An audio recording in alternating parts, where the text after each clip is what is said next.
Start. सभापति जी, मेरा यह विनम्र निवेदन है कि हम सबको अपनी मातृभाषा हिंदी के महत्व को हृदय से स्वीकार करना चाहिए। भारत एक बहुभाषी देश है जहाँ सैकड़ों बोलियां और भाषाएं बोली जाती हैं।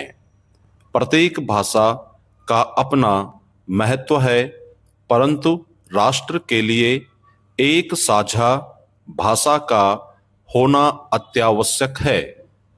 हिंदी ऐसी ही भाषा है जो सरल, सहज और व्यापक रूप से देश के कोने कोने में बोली और समझी जाती है।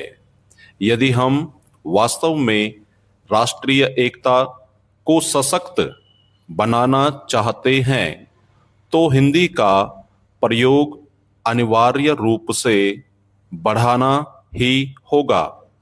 संविधान निर्माताओं ने भी इस तथ्य को स्वीकार किया और हिंदी को राजभाषा घोषित किया, परंतु यह अत्यंत खेद का विषय है कि स्वतंत्रता प्राप्ति के इतने वर्षों बाद भी हिंदी उस स्थान को प्राप्त नहीं कर सकी जिसकी वह वास्तविक हकदार थी।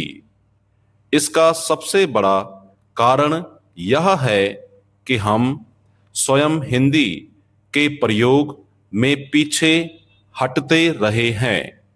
हम दफ्तरों, विश्वविद्यालयों और अदालतों में आज भी अंग्रेजी पर अधिक निर्भर हैं।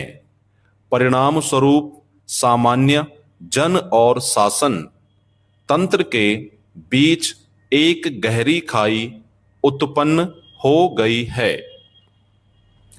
सभापति जी, यह प्रश्न केवल भाषा का नहीं बल्कि आत्मसम्मान का भी है। जब तक हम अपनी भाषा का सम्मान नहीं करेंगे तब तक हम वास्तव में स्वतंत्र नहीं हो सकते। अंग्रेजी का आधुनिकीकरण हमें मानसिक दासता की ओर ले जाता है। हमें यह समझना होगा कि प्रगति केवल विदेशी भाषा से नहीं होती। प्रगति के लिए विज्ञान, तकनीक और परिश्रम आवश्यक है और यह सब अपनी भाषा में भी किया जा सकता है। जापान, चीन और रूस जैसे देशों ने अपनी मातृभाषा के बल पर ही उन्नति की है, तो फिर हम क्यों अपनी हिंदी को हीन दृष्टि से देखते हैं? यह सही है कि कुछ अहिंदी भाषी प्रदेशों में हिंदी को लेकर आशंकाएं रही हैं, परंतु यह भी सत्य है कि हिंदी विरोध केवल राजनीतिक स्वार्थ से उपजा है। वस्तुतः हिंदी किसी भाषा की विरोधी नहीं है। यह तो सभी भारतीय भाषाओं के बीच सेतु का कार्य करती है।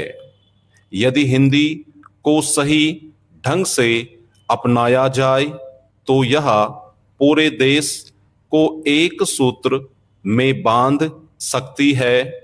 हमें यह स्पष्ट करना होगा कि हिंदी थोपने की नहीं बल्कि जोड़ने की भाषा है। आज आवश्यकता इस बात की है कि हम शिक्षा, प्रशासन, न्याय और तकनीकी क्षेत्रों में हिंदी का अधिक से अधिक प्रयोग करें। विद्यालयों और महाविद्यालयों में हिंदी माध्यम को प्रोत्साहन देना चाहिए। सरकारी कार्यालयों में हिंदी को वास्तविक राजभाषा के रूप में लागू करना चाहिए। विराम।